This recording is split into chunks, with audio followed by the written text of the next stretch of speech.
Okay, next up on the schedule is Leslie Nobile coming up with the Policy and Implementation Experience Report. Come on up, Leslie. Okay,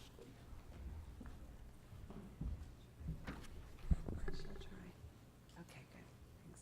Good morning, everyone. I have a quick report on the policy experience that ARIN staff sees. So this is the staff's chance to give feedback to the community on how the policies are currently working. So we review existing policies and we look for things like ambiguous text or inconsistencies in the policy text, gaps, missing policy, and effectiveness. Does it do what it's supposed to be doing? We'll then identify areas where new or modified policy might be needed, and we bring this back to you all in these meetings. And we base it on operational experience. Obviously, we work with these policies day in and day out.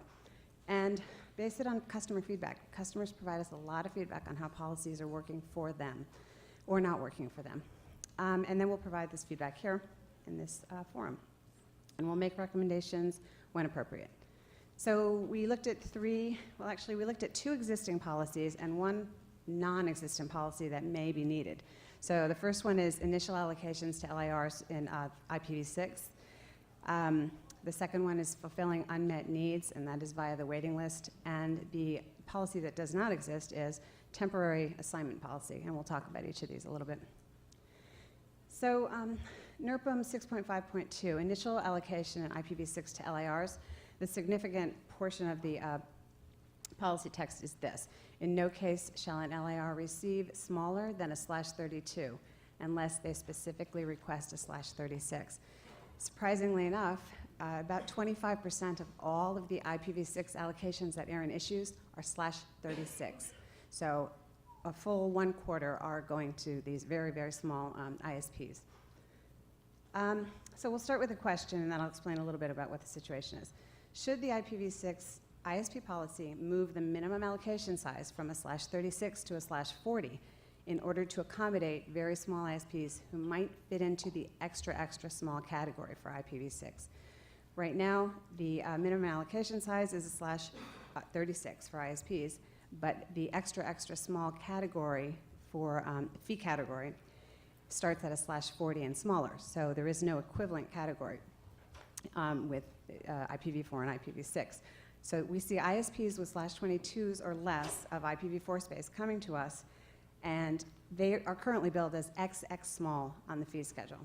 So there's no equivalent fee category, and then they come in and get a /36, and they jump up 1 fee category to extra small, and they're paying $500 more per year in fees. And we get a lot of feedback on that. People are not happy. They wonder why there is not an extra small ISP fee category.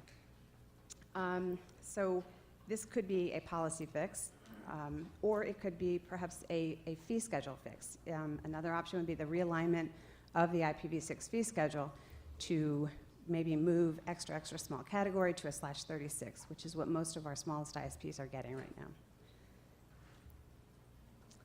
So the second one is NRPM 4.1.8.2, fulfilling unmet needs. This is the waiting list. Really the relevant section is at the very bottom.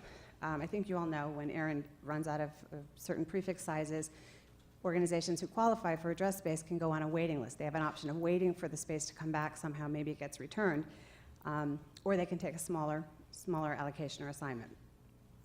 So the relevant section I will read is, any requests met through a transfer will be considered fulfilled and removed from the waiting list. This means if you are on the waiting list and you're waiting for a /20, and then you do either a merger and acquisition transfer or a specified transfer or an inter-RIR transfer, and you receive space from one of those transfers, you immediately get removed from the waiting list. So staff's question is, should this policy actually apply to merger and acquisition transfers? Because what we see is the addresses that are transferred via 8.2 are typically already being utilized by the assets being transferred. They may not be 100% utilized, but they're certainly in use, or else we wouldn't complete the transfer typically. So it's not quite the same. With 8.3 and 8.4, you're getting space for future use. With an 8.2 merger and acquisition transfer, the space is already in use. So you're not really gaining anything, typically. So, the literal reading of the text means that 8.2 transfers would also immediately get removed from the waiting list if the transfer went through.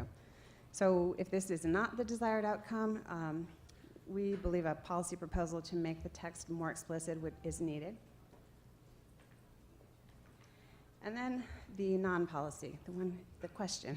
Should there be a temporary assignment policy to accommodate conferences and meetings? So we have received requests for temporary address space over the years. Not many, but we have received them. Typically, these requests would have been filled by upstream ISP space. That's almost always what they end up being. But with free pool depletion imminent, ISPs may not be able to fulfill these requests and instead will direct these customers to ARIN. We had a situation like this just a couple of months ago where couldn't get upstream space, so he came to ARIN, and we had no policy for him. So that's why this, why we put this into the experience report, because it certainly could be useful. So we have a suggestion, a potential approach. Create a new policy that allows orgs to obtain IPv4, IPv6, and ASNs for temporary use, for i.e. events which require network connectivity for short periods of time. And we would suggest something like reserve a small block, maybe a /20 for this purpose, review it as end-user assignments for simplification, make the organization agree to return the space to ARIN within X amount of time, it could be 14 days or 30 days or 45 days, and then require documentation, obviously, that supports the request. And that's all I have. Okay, questions? I see Owen reached the mic momentarily before Mr. Huberman. Go ahead, Owen. So can we go back to the first one? Was it this? Right, that one. So we put the /36 policy in place before the board realigned the fee structure, hoping that the board would create a small fee category that would allow people to get lower fees and do the right thing at /36. And then the board came out and said, well, not only are we going to create the smaller category at 36 and do that useful thing, but we're going to create this additional lower category that doesn't have policy behind it, and for purposes beyond understanding.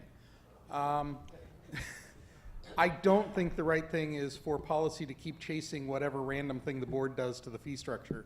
I think the board should recognize that we put the policy where we wanted it, and the community came to a pretty strong consensus around that particular policy and should do the right thing in adjusting the fee structure accordingly.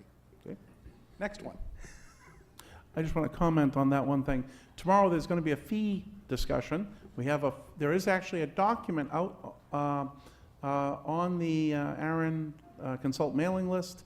There was an announcement. It's also on the website.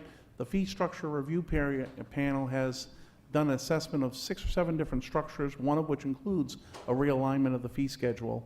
And so people should take an opportunity, I'll send a pointer to that again to PPML, to read that document, because tomorrow we're going to have a long discussion, and it is one of the items that they looked at.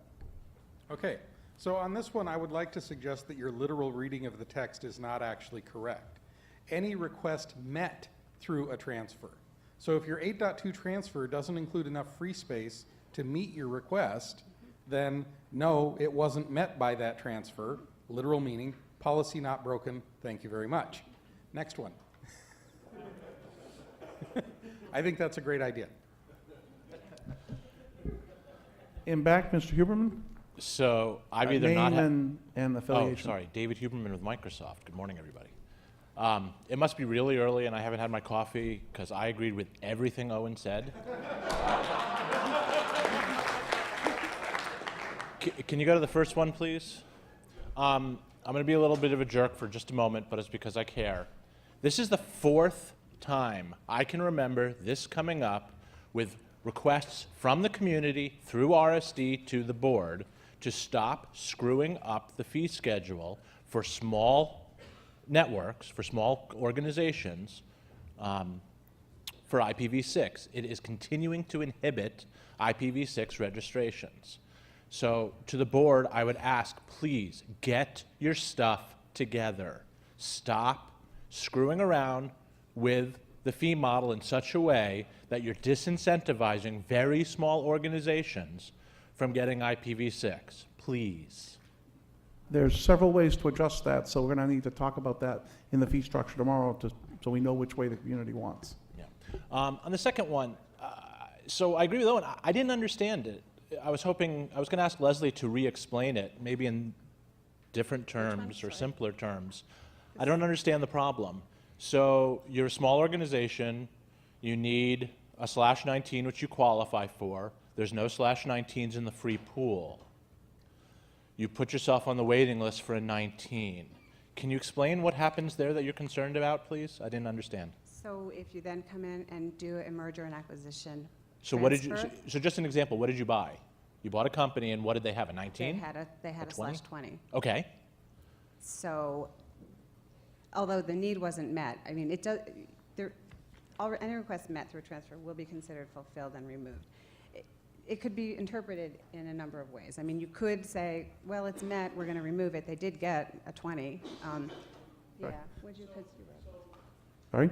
So imagine a circumstance where your company is on the list for 19. In the process, you find out, surprise, next weekend you're merging with another company. yeah, And they have a 20, okay, okay? They also have assets using that entire 20, yeah, okay? An entire network. You merge. Now, because they're using the entire 20, do we say you didn't meet anything? Do we say, even though it's already used, /20 of your 19 has been met? Or do we say you're dropped from the list altogether? yeah, Okay? that's complicated. That's complicated. That's Yeah. the matter. And it's just a question of, we don't have this in front of us right now, but we Yeah. could easily have one in the next few Absolutely. years. Absolutely. That's it. Okay, Yeah. thank you for that explanation. And finally, on the third, I mean, John Postel saw fit to give a whole /8 to a conference. And in my many years at Toastmasters, there were many requests I had to turn down that were obviously legitimate. I really like the staff idea of just a single /20 set aside. There are not that many conferences that come in at the same time. I think something like that. It's a really good idea, good thinking. Thank you. FYI, I'm going to close the mics, so if you're going to comment on this presentation, come up quickly. We also have an open mic session at the end of the day. Remote? Go ahead. Marla Azinger, Frontier Communications. I don't believe that hold removal policy should include 8.2 transfers be removed. And on the temporary side, use reservation. Isn't there another block like temporary assignment for research set aside? If there is some other kind of temporary pool, couldn't it just come from the same pool? I'll answer that there is no block set aside for temporary research. There's an experimental allocation policy that allows you to get space, but there is no block set aside. So, Kevin, thank you. The Wire, ARIN AC. If you can go to the last slide or the last idea. Great idea, lousy in practice. We've said get rid of operational, and now ARIN's going to be the gatekeeper for operational decisions as to which conference, i.e. spamming 101 conference. Learn how to spam. Are you guys going to be making the operational decisions as to who gets IP space temporarily? I just think it sounds wonderful, but it's not going to fly. Maybe this is a great way for a company who provides management services for conferences to say, I need space that will be used by a whole bunch of conferences over a given year.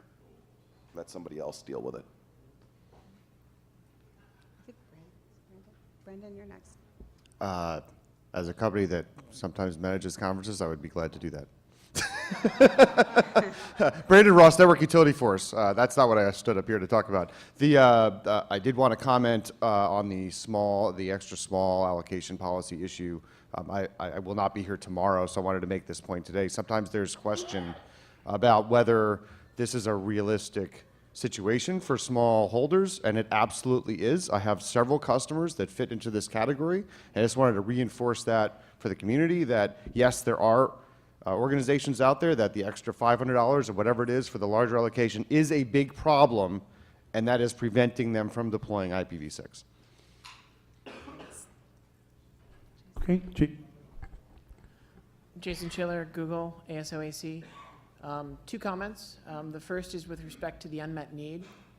The way I read it is the same way that Owen and David read it, that it's any requests that are met through a transfer will be considered fulfilled and removed. So the way I would interpret this to work is if I have a request in for a /19, and then I do an M&A acquisition of a company that has a /20, if the things that were in my request for the /19 to justify that request are still valid and still needing addresses, then I shouldn't be removed from the waiting list. And I think that's the way Owen read it, and I think that's the way David read it. I'm not sure what the complexity is here and what additional guidance ARIN staff needs to process it that way. Do you still think we need policy text here to help? Let me ask a question based on what you've said. So if an organization has, it's the same hypothetical, 19, they're merging with another company that has 20, and the other company has lots of networks deployed and equipment, but there's little bits of space unused. They're 70, 80% utilized on their 20. Do we count all of those little pieces and revise your entry on the waiting list? Do we consider those blocks unrecoverable? How do you, and does it remove someone from the waiting list, or are we moving someone lower down based on the remnant that they now, you were qualified for a 19, but now you have some remnants from someone's 20. Are you now a 20 on the waiting list? So I think it's up to the individual on the organization on the waiting list to decide if they still have need for a 19 and they still want to wait for a 19, that's fine. If they think that they can recover enough addresses from efficiencies due to the acquisition, and they believe that they can meet half of their need from the acquisition space eventually after some renumbering and integration, and they really would just wait for a 20 because they think that's going to come up sooner, I think it's fine for them to switch to a 20 and keep their place in line. It's fine for them to stay as a 19 if they still have need for a 19. Right. My question would be, should ARIN tell you you're no longer waiting for a 19 because we think you have unused space that you might be, and some aspect of your need has been fulfilled? No, I don't think ARIN should. That probably would be helpful to be clearer in policy. So we need policy language for this. Okay, thank you. Or a common understanding of how we implement this, yes. So the second point is with regard to the temporary space.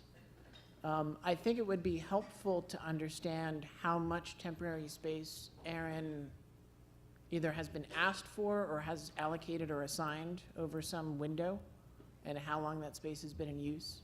What is the largest temporary block you've assigned? How long was it used for? Is there a high level of concurrency? That would help for sizing. No way to obtain that, because when they say they want it, we say no. We don't go through the process of saying, how much do you want us not to give you? So they put in a request for an unknown amount of space for temporary use, and you say no? They contact us and say, can we get an address space for our conference? And we say, no, that's a temporary assignment, talk to your upstream. Okay, We don't have a form for the request for the policy that doesn't exist. Do we have any record of who has asked for what conferences, and we can go and ask them? Not in an algorithmically available manner. So I guess what I'm trying to say is some data with some expectation of how much space we would need would be helpful.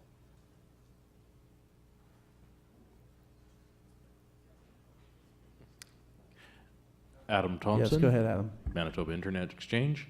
On the /36 size change, my experience is somewhat different than what Network Utility Force just reported. Working with a number of enterprises and small ISPs over the last while to get IPv6 allocation, the problem that I've been seeing isn't the fee structure. The problem I've been seeing is the way ARIN distinguishes between ISPs and end users.